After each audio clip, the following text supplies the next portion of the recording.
Hello, everybody. Good evening, and welcome to our live stream to YouTube and to Facebook this evening. My name is Jerry McKevitt, New Schools Officer with Educate Together, and also School Manager. So I'm just going to bring up a little agenda for tonight's meeting. So what we're going to do, just briefly at the start, some introductions, and I'll introduce Donald to you in a minute. We'll talk to you a little bit about admissions and give you an update on where we are with that at the moment. I'll also give an accommodation update, such as we have later as well. And Donald will be giving a presentation on his vision and I suppose what we hope to achieve in the school in the first few months and year of its opening. So just like very much to introduce Donald Evoy to you. So good evening, Donald. Hello, Jerry. It's great to have you along, and I've been doing these meetings solo now for a while, so it's great to have somebody beside me as well to do it. So I think everybody's looking forward to your presentation, and we'll talk to you in a little bit. Okay. Thanks, Jerry. Okay, so just then, just an admissions update. So obviously we've been offering places to people, and people have been accepting and sending forms back. Really appreciate that. I've had a few queries about people who may not have had or who may not have sent in birth cert or photographs or might be missing other documentation. So there's no need to worry at this stage. All we really need to know is that you're coming, and we can look after all those little bits of documentation later on as well. So we do still have some places available, and I know people are sort of sitting on the fence a little bit, making up their minds, possibly to hear what happens this evening and what happens with the accommodation. So we will still be accepting acceptances of places, and if you know anybody else who might be looking for a place, they can contact us as well. So just an accommodation update. So we had hoped to be in a position this evening to talk to you about that and let you know some good news, but unfortunately we still haven't had any confirmation from the Department of Education as to the location of the interim accommodation. I believe that there will be a meeting with the department later this week, so we're hoping that situation will be clarified sooner rather than later. So unfortunately tonight I'm just going to have to crave a little bit of an indulgence off you again, just to bear with us for a little while longer and give the Department of Education the time to sort out the situation. Once again, we'll let you know as soon as we have any update on that, okay? And that will be a priority. Also, what we'll do then, this is a sort of a very general introductory meeting for Donald. We'll be organising a much more focused meeting for prospective parents and students in the next few weeks. Okay, so keep a listen out for that information. And I just want to maybe just move on a little bit and talk to you about contact details, and people have been asking about that. So at the moment we have, Donald has a new Gmail account, Gmail address. So if anybody wants to email Donald directly, it's the top link on the slide there. I'm not going to read out or call out all these numbers and letters. It's a bit confusing. My email address is the second one there. So if people want to contact me, New Schools and Educate Together. We also have our Facebook page, our web page, and our mailing list as well. So I'll put this slide on the screen later on in the meeting as well, and you can have a look at that. But there are contact details for the moment. We will be getting the phone number and more email addresses very shortly, so we will keep you updated on that. Okay, so I'm going to move on, if that's okay, just to Donald. And once again, welcome, Donald. You're very welcome. So Donald has a presentation for us, and I'm just going to invite Donald just maybe to start up his presentation there, and we can get going with the main meeting of the evening. Okay, Jerry, thank you. And you just confirm then when it's all set then. Thanks, Jerry. Yeah, that's all ready to go, yeah. Okay. Yeah.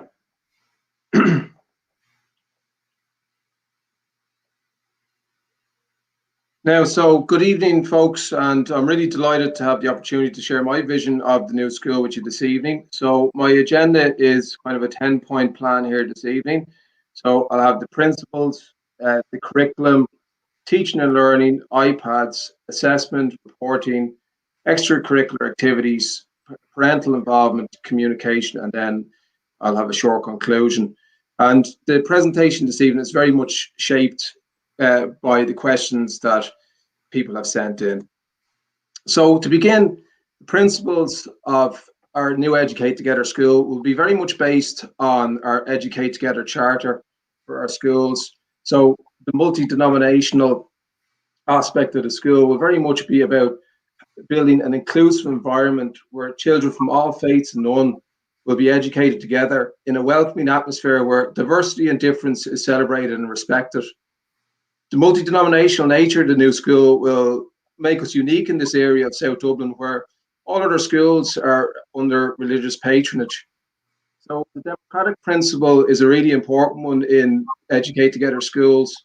And in the new school, students, parents, and staff will work together to make decisions about school life in a spirit of partnership and consultation. The co-educational aspect of the school will mean that boys and girls will be educated together in South Dublin's newest school, and everyone, regardless of gender, ethnicity, or socioeconomic background, will be given an equal opportunity to achieve their potential. And the child-centered principle is a really key one as well, and a very important part of the ethos will be that child-centered approach. And students will be encouraged to share their opinions, to question the world around them, to work independently and collaboratively, and to make good decisions. All in all, student voice will permeate every aspect of school life. The second point in our plan then is about our curriculum. So we will strive to design a really diverse curriculum in the school. And I know there was a lot of questions, so I'm going to be busy on this one here, Jerry, for a few minutes. So our core subjects in the school, and this is very much a provisional plan here, but there are certain core subjects, and I've included some of them in this slide here. So we have English, Irish, Maths, History, Geography, Science, Modern Foreign Languages, PE, CSPE, SPHE. Those three subjects, PE, CSP, and SPHE, belong to an area called Wellbeing in post-primary schools. And then in Educate Together secondary schools, we have ethical education that every student studies. Then we have our option subjects. We have music, business, art, home ec, and technology subjects. They're known as the T4 subjects because there's 4 different subjects that are part of that kind of umbrella of technology subjects. So you have woodwork, metalwork, a subject called technology itself, and you also have tech graphics, which is now known as just graphics. So we'll confirm, like we really hope to have at least one, if not more, of those technology subjects. And when our facilities are confirmed, we'll be able to let you know more information about those subjects on the curriculum. Then in terms of short courses, I mean, this is a really exciting part of the new curriculum. So you have kind of Department of Education approved short courses, and they include coding, philosophy, artistic performance. And I know somebody had a question about coding and computers. So yeah, we would very much hope to have coding on the curriculum. It's a really, really popular short course, and that's certainly something that we hope to have there. But we also can have some scope on the curriculum for our own short courses. So yeah, I mean, if we had a kind of consensus that students were really, really interested in, let's say, horticulture and gardening, you could design and build a short course around that area of interest. I mean, debating is something that's very important to me as a teacher and an educator, that idea of developing oral skills in students. So, I mean, would debating be something that parents would be enthusiastic about? Is it something that students would be interested in? So really, you have some scope on the curriculum for creativity, and we can very much discuss that at our parents' meeting in the near future. So I'm just going to take the opportunity to go through some questions. I had a question about student numbers and teacher allocation. So just to kind of give you a broad answer there, the department provide new schools with a very generous allocation of teachers, well in excess of the teacher-pupil ratio. That will be based on the numbers alone. It's kind of based on projected numbers. So our school will definitely be able to deliver a broad curriculum, just like other schools or established schools. Another question then was our classes planned to be streamed or mixed ability. So junior cycle classes will be mixed ability, and that's in line with the Educate Together ethos, which strives to provide every student with an equal opportunity to achieve their potential. And this is very much based on, you know, best practice and ESRI research over a long number of years. But of course, when students get to the Leaving Cert, this may change for a small number of subjects when it's no longer possible to teach students in mixed ability classes, maybe for subjects like maths, say, at Leaving Cert level. Another question then, what are the core subjects in the junior cycle? So the plan I presented there hopefully addressed that question, and I'll have more information about our curriculum at our parents' information in the near future. Another question was about modern foreign languages. Is the modern foreign language the only subject where there is discretion that will be decided by the principal in consultation with students and parents? So my answer to that is there is a degree of choice and flexibility for schools. So this is something we can discuss further at the next parents' meeting. Number 6 then, a parent was asking about the fact that the brand new school, will it be able to deliver on a broad curriculum like more established schools? The answer is, broadly speaking, yes, because even though we'll have a small staff, it'll be adequate to cover the curriculum. So you can see there, I think there's about 20 subjects and short courses there on the slide that you're looking at. So, I mean, that my plan there is based on the staff provision from the department. The next question was about PE facilities. So a parent was just asking about what kind of PE facilities there will be. So my answer to that is, look, PE is a core part of the curriculum as determined by the Department of Education. So we expect that our accommodation will include, good and up-to-date PE facilities.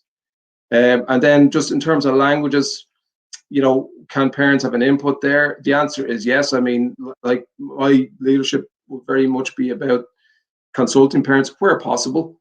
And I think this is an area that it is possible to consult parents with. If there was, let's say, a choice between French and Spanish, it's something we could survey and consult parents about, and indeed students as well.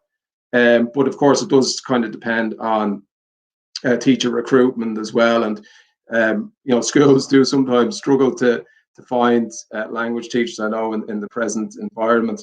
But certainly that's an area that I'd hope to consult parents about. The next point in our agenda there this evening is about teaching and learning methodology, collaboration, and technology. So I suppose in an Educate Together school, it's not just what students learn that's important. It's also how they learn that is a really key part of the education experience. And that's why methodology will be an area of significant focus in the new school. In terms of collaboration, peer observation, team teaching, phenomenon-based learning. The phenomenon-based learning is the idea that you suspend the regular timetable for maybe 2 days during a term, and you focus on an investigation of a theme across the curriculum. So, in history and geography and science and all across the curriculum, you might take the theme of climate change, and students will kind of learn about that collaboratively. Excuse me. So teamed weeks, teamed weeks will be another important part of school life, where you take maybe Science Week, or Seacht na Gaeilge was recently, or Diversity Week, and you'd use those as a kind of focus for students and teachers to explore. Model United Nations is something I've seen in action, and it's a brilliant initiative that some schools follow. Give students the opportunity to engage and kind of replicate United Nations conventions, and it's a really, really good one for supporting critical thinking. And then we'll also build a teaching, assessment and learning team, and that team will be a team of teachers, and it'll be a very dynamic team that will lead innovation around teaching, learning and assessment. And that's going to be a really, really important part of developing kind of excellence around methodology in the school. And of course, we'll have an SEN team as well, and that's going to be a really important part of school life, supporting students with additional needs. And I know I had a question there from a parent, just in terms of what kind of supports will the school have for students with additional needs in mainstream classes. So look, just very briefly, the support will be team teaching. We'll have team teaching in classrooms where we'll have 2 teachers, and the kind of support teacher can support students with additional needs. We will have SNA support. We'll have that kind of more traditional model of one-on-one support or small group support for students with additional needs.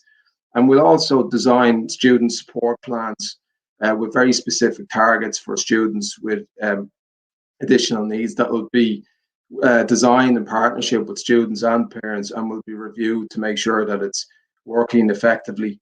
And also another parent then asked, will there be an opportunity for the children to visit the actual building before they start? And that's absolutely no problem if it's something that eases the transition of a child with additional needs. We're very, very happy to accommodate that then, probably around early August to mid-August time. So just the next point then on the slide there is about technology, and the school will be very, very proactive in terms of its development of technology. It will be a school that will use tablets. It'll use iPads for the school year. The incoming first years will be using iPads. I can confirm that. And there'll be a special webinar for parents in the not too distant future where they can ask any questions they like about the iPads. We'll have Apple TV, which obviously complements the iPads and really, really lends itself to really interactive lessons. And that will be also supported by interactive apps. Outlook 365, schools use that really, really effectively for teaching and learning and communication.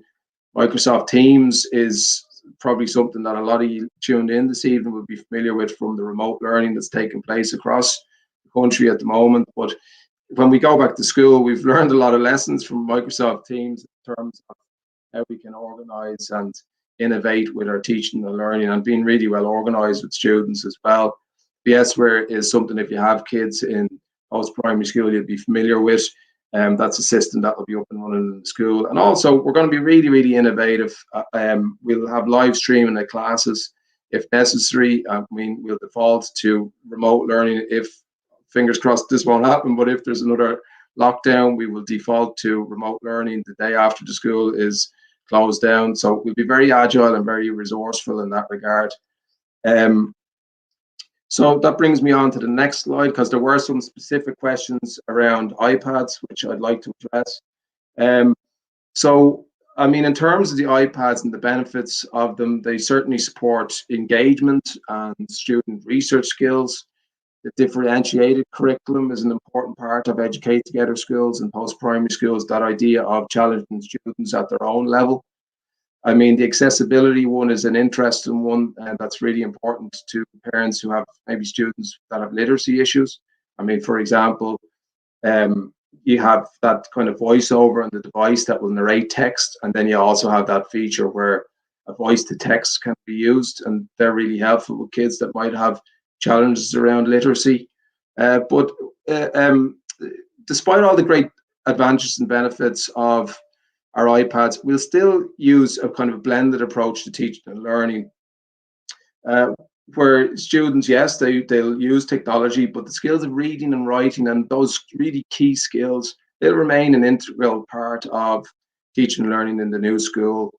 Remote learning, as I said, that's something we will certainly have ready to go, and we'll have a plan if necessary.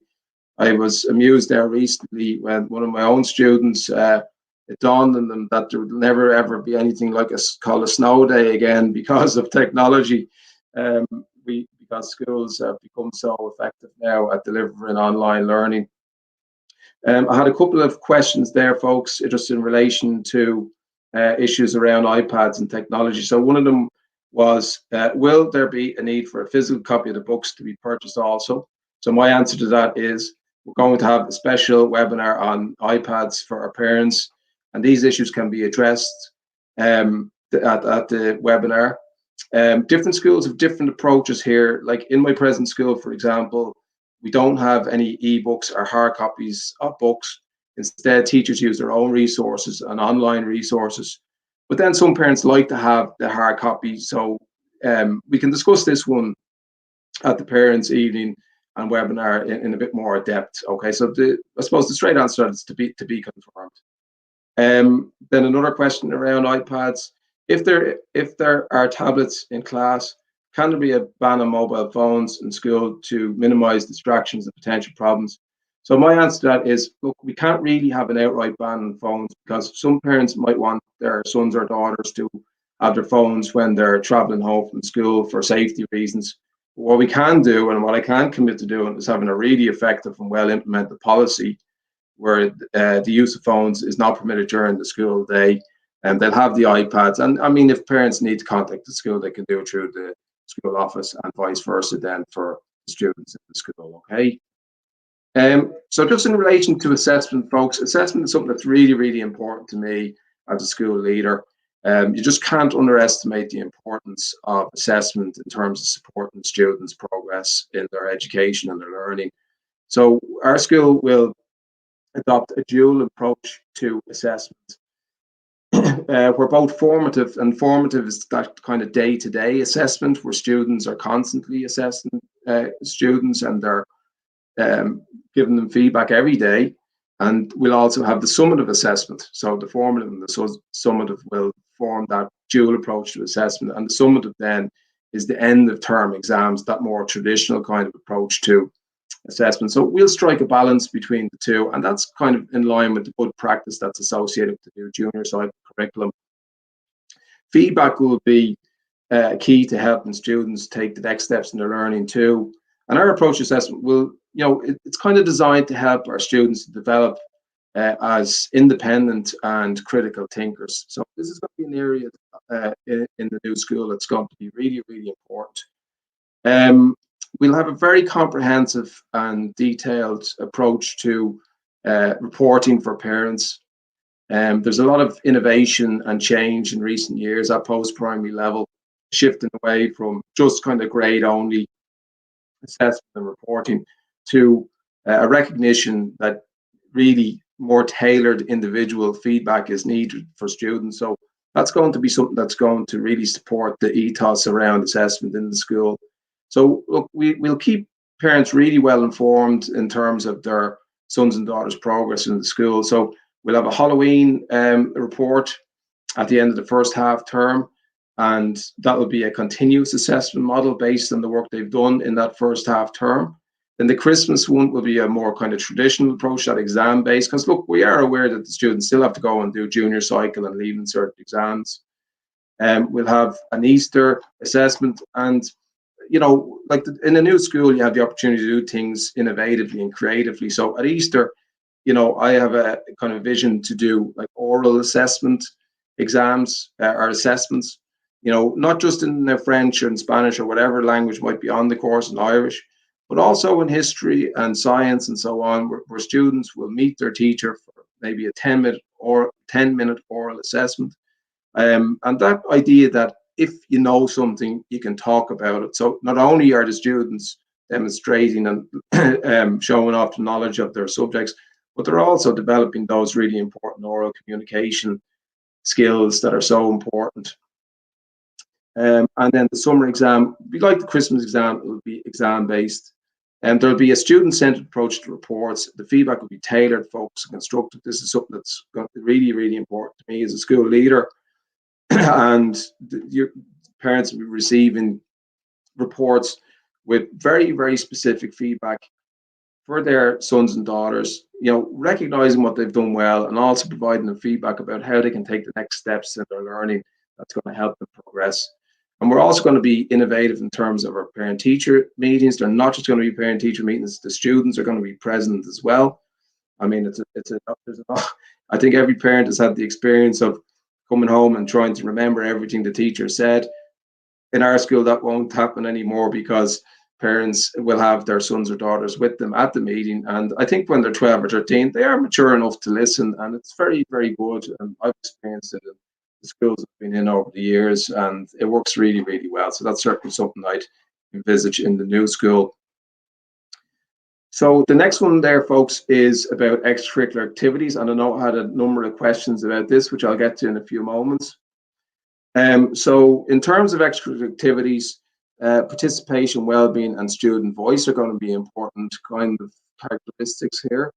But here are some of the examples on the screen of some of the clubs that may be established and developed in the school. But I suppose a caveat here is that we will consult with students on their interests, and also we'll obviously rely on the skills and talents of the staff we recruit as well.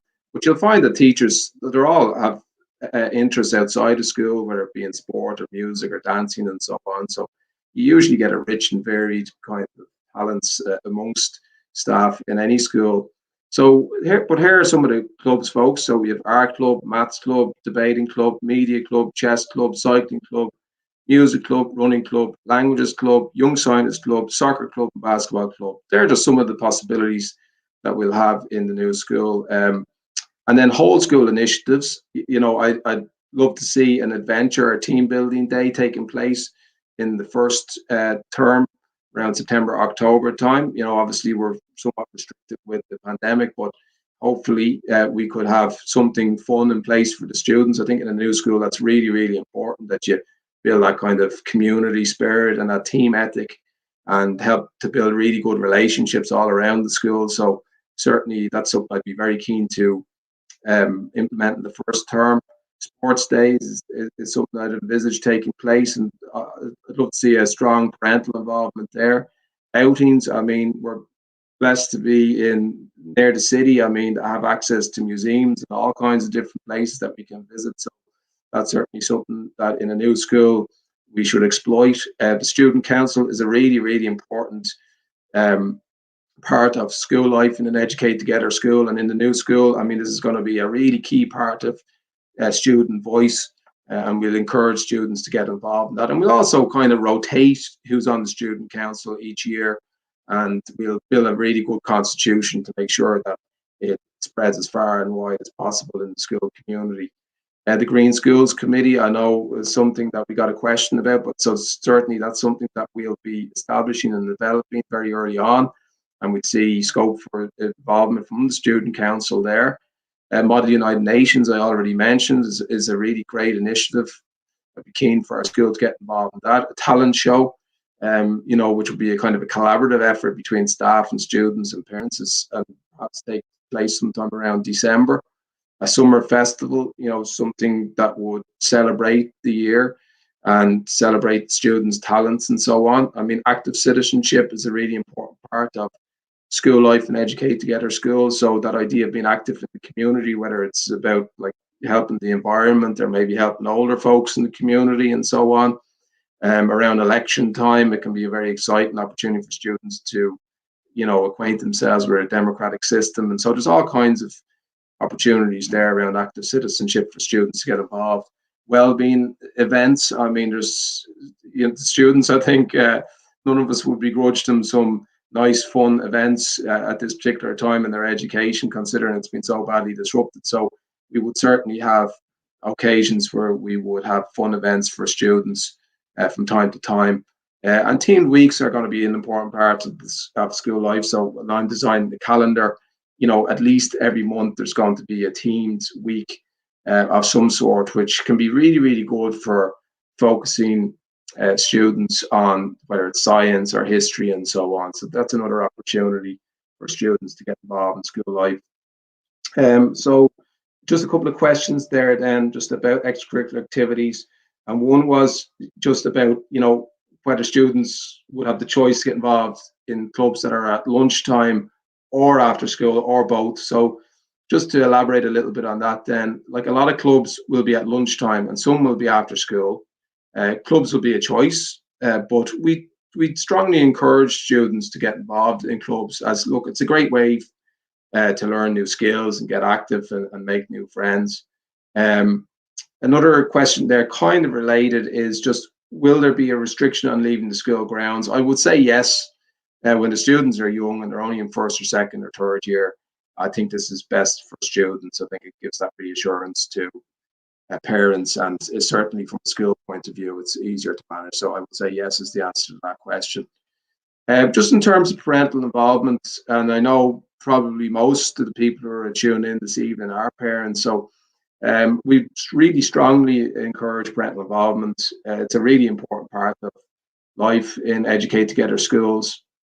So These are just some of the areas that you can get involved in school life on the slide there. So the Parent Association, the Board of Management, we'll be consulting with you around policy formation and review of policies. So, for example, dress code, I know is something that some folks feel strongly about. So, look, we welcome and value your input there. Curriculum review, I mean, wherever I can consult parents about the curriculum, I will. And school community events, I mean, sports days or sponsored walks or sponsored cycles, or you might have some of your own ideas, which we'll certainly listen to in the school and welcome.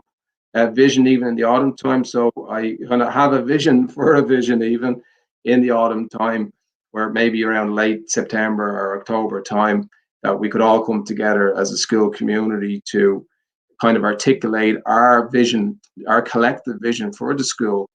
And I think it's a really exciting opportunity. Obviously, to be leading a new school, to be principal of a new school is a very special opportunity for me.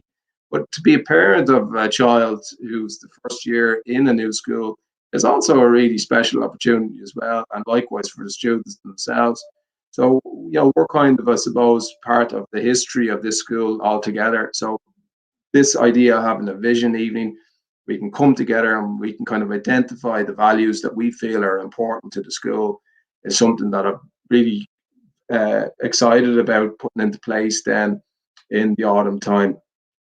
And then, look, regular consultation is going to be a really important part of school life in the school. And I think you'll find, if you do choose to send your children to the school, you'll find that we won't let you down in terms of consultation and communication.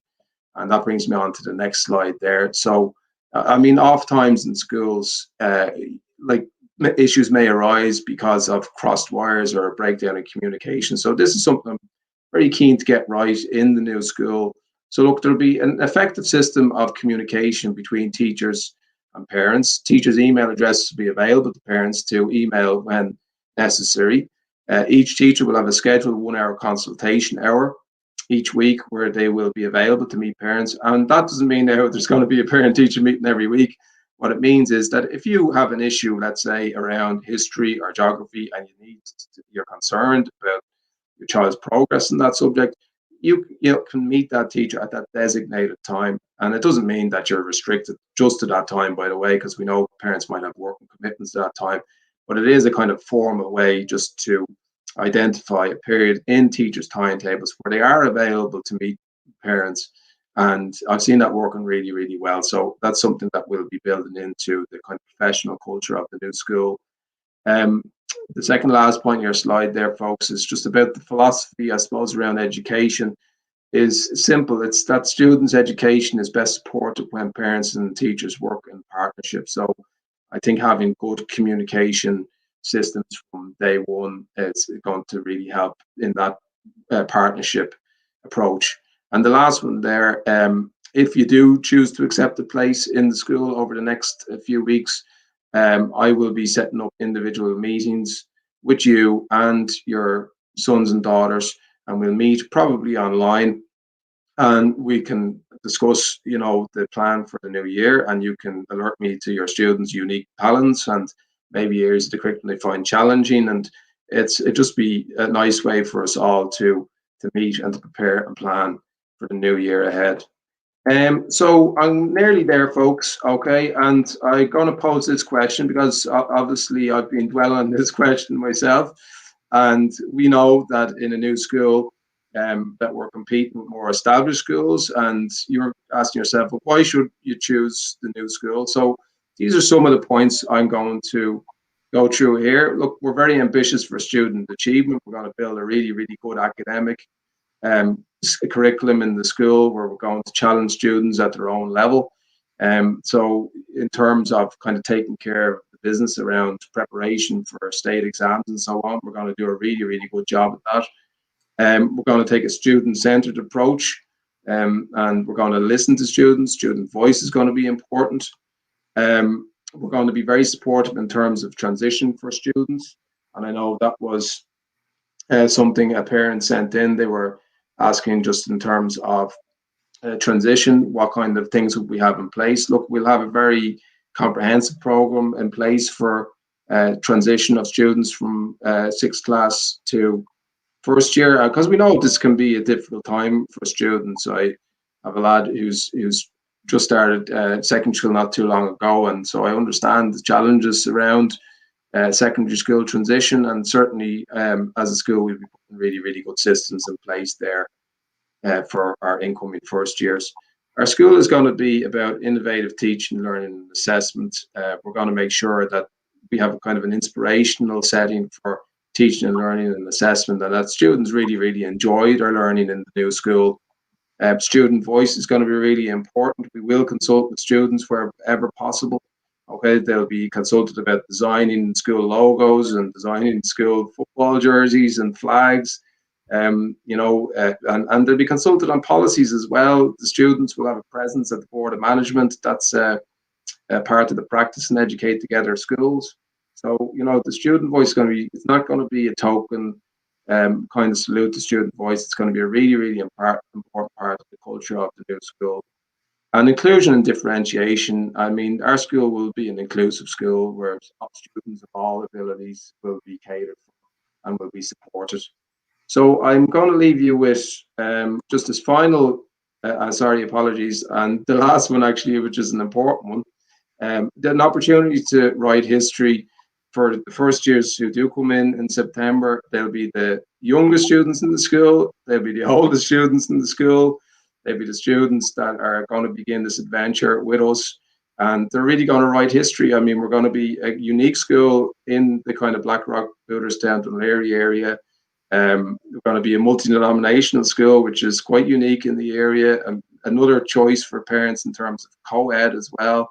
And we have this really unique educate together ethos, which is a real celebration of student voice. It really seeks to embed a student-centered approach to education. So I'm going to leave you with these kind of reflective words that I was kind of thinking about earlier today, my final slide. And Jerry will be delighted now that I'm nearly finished, because I think I went over my quota a bit there in the time.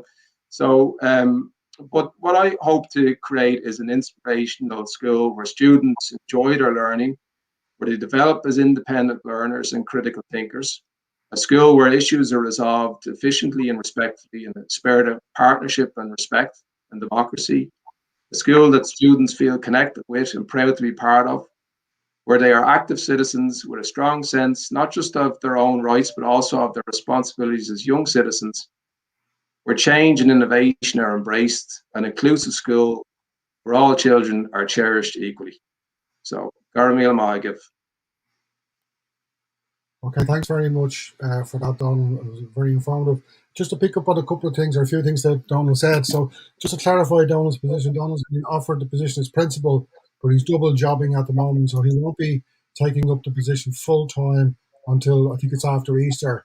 So just to clarify that. So, if he is, as I said, double jobbing, so if you want to contact him once again, his email address is on the screen. But just bear in mind that he does have another job as well until the middle of August. Another thing I'm doing, I'm not sure if I said this at the start, we're actually starting the process to recruit a deputy principal. So the ads will be going up the next couple of days, and we're looking for somebody who will complement, obviously, Donald's vision of the school. So this next appointment will be as important, I think, or nearly as important as the principal recruitment. And as I said, we're looking forward to getting underway with that. So what's going to happen over the next few weeks? Obviously, as soon as we hear any clarification regarding the accommodation, we'll be straight back on to you and we'll let you know. And once again, apologies for not being able to clarify that this evening, but we are dependent on the Department of Education telling us, and they haven't done so. And then what Donald was saying about having individual meetings, I think the next plan is that we'll have a much more focused meeting, online meeting for parents and students, prospective parents and students for 2021, possibly through or Zoom or something like that, which will give parents and students an opportunity to talk face to face with Donald. And I know it's a bit difficult doing these sort of meetings. We're doing these sort of pretty impersonal meetings just to get the ball rolling and our new principals introduced to people. So we would hope to have that meeting I'm not sure if it'll take place before Easter, probably just after Easter. And then Donald will be organising his one-to-one meetings or his 1 to 2 meetings with students and parents in the next few weeks after that. So listen, thank you very much for attending this evening. We really appreciate it. We wouldn't be where we are without the support of parents, and we really appreciate your patience and your support. We really do. Once again, there's Donald's email is on the screen there. And what I'll do as well, I'll put up that slide I had earlier on with the contact details, or various contact details, our email address, our webpage, etc. So once again, this video will actually be online when we end the broadcast. So if you've missed something, or if you know somebody who might be interested, just point them in the direction of the Facebook page or the YouTube as well. The video will be up there for people. So once again, thanks very much. Thanks to Donald for coming this evening. And we'll be in touch with you very soon. And good evening and good luck.